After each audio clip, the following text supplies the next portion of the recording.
So hi guys, Adarsh here.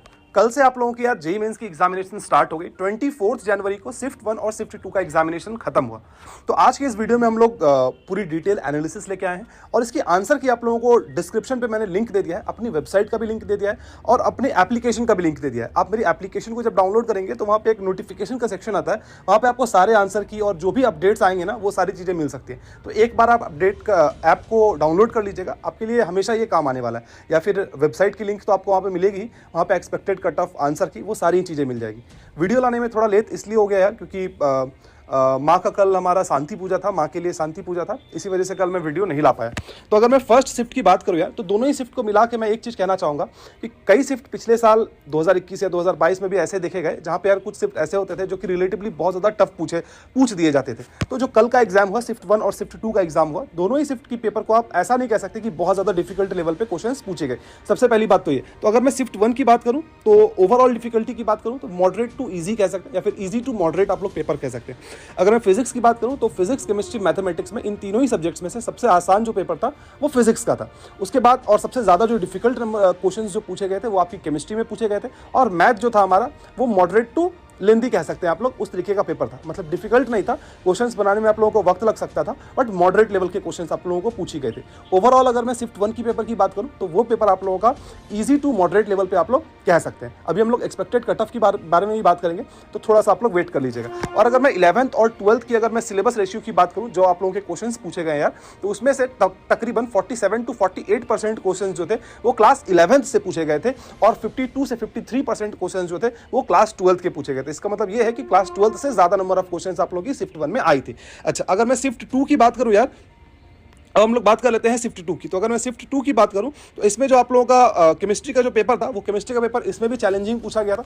यानी कि ये कि फर्स्ट शिफ्ट और सेकंड शिफ्ट दोनों ही शिफ्ट में केमिस्ट्री का जो पेपर था वो चैलेंजिंग था। आप में से कई स्टूडेंट ऐसे हो सकते हैं जिनको ऐसा लग रहा हो कि भैया मैंने केमिस्ट्री अटेम्प्ट किया, मेरे से आसानी से हो गई। इसका मतलब ये है कि आपकी केमिस्ट्री की तैयारी बहुत अच्छी रही होगी, इसीलिए आपने केमिस्ट्री का क्वेश्चन बहुत ही आसान तरीके से बना लिया। और लेकिन जो सेकंड शिफ्ट थी यार उसमें जो हम लोगों का मैथ का पेपर था वो मॉडरेट टू डिफिकल्ट सेक्शन में हम लोग रख सकते हैं, क्योंकि फिजिक्स, केमिस्ट्री और मैथमेटिक्स इन तीनों ही सेक्शन को देखेंगे अगर आप सेक्शन 2 में सेशन 2 में, तो सेशन 2 में से सबसे ज्यादा नंबर ऑफ डिफिकल्ट क्वेश्चंस जो आए थे वो आपके मैथमेटिक्स में आई थी।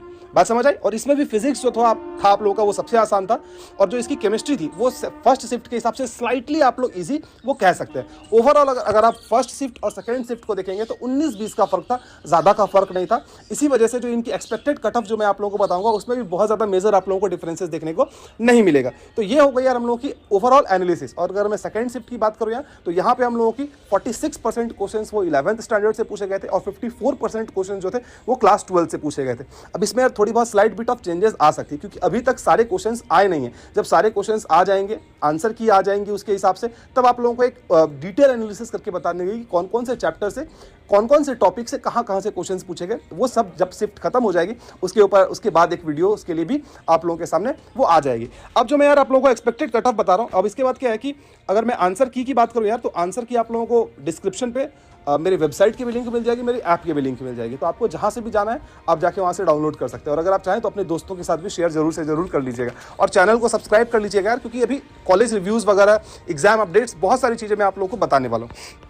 अब मैं अगर एक्सपेक्टेड कट ऑफ की बात करूं तो एक्सपेक्टेड कट ऑफ, एक बात आप लोग हमेशा जान लीजिएगा यार कि जो भी कट ऑफ्स आप लोगों को बताया जा रहा है, सबसे पहली बात तो ये कि वो मार्क्स के तौर पे भी मैं आप लोगों को बता रहा हूं। और दूसरी बात ये कि अभी जितने भी शिफ्ट हुए हैं किसी भी शिफ्ट की यार 100% क्वेश्चन अभी तक आए नहीं है। जब सारे शिफ्ट कंप्लीट हो जाएंगे उसके बाद एक अच्छे तरीके से हम लोग एक्सपेक्टेड कट ऑफ के ऊपर बात कर सकते हैं। लेकिन अभी अगर मैं क्या बोलूँ, राउंड अबाउट अगर मैं एक्सपेक्टेड कट ऑफ की बात करूं जिससे आप लोगों को थोड़ा बहुत अंदाजा लग जाए कि क्या हम लोग की कट ऑफ क्लियर हो रही है या नहीं हो रही, तो मैं आपके सामने स्क्रीन पे दिखा रहा हूं शिफ्ट 1 और शिफ्ट 2 का। तो इसमें आप लोग देखेंगे कि ज्यादा डिफरेंस आप लोगों को दिखेगा नहीं, 1-2 मार्क्स का ही आप लोगों को डिफरेंस दिखेगा, है ना। अगर मैं जनरल कैटेगरी की बात करूं अप्रॉक्सीमेटली 80 मार्क्स, अगर मैं जनरल ईडब्ल्यूएस की बात करूं अप्रॉक्सीमेटली 55 to 60 मार्क्स, अगर मैं ओबीसी की बात करूं उसमें भी अप्रॉक्सीमेटली 55 to 60 मार्क्स, अगर मैं शेड्यूल्ड कास्ट की बात करूं तो अप्रॉक्सीमेटली 38 से लेकर 40 मार्क्स, और अगर मैं शेड्यूल्ड ट्राइब की बात करूं तो उसमें अप्रॉक्सीमेटली 30 to 34 मार्क्स। आप लोगों को ऐसा लग सकता है कि भैया आप इसमें तो हम लोग की परसेंटाइल में कट ऑफ आती है, तो परसेंटाइल की कट ऑफ अभी हम लोग डिस्कस नहीं कर सकते जब तक सारी पेपर कंप्लीट ना हो जाए।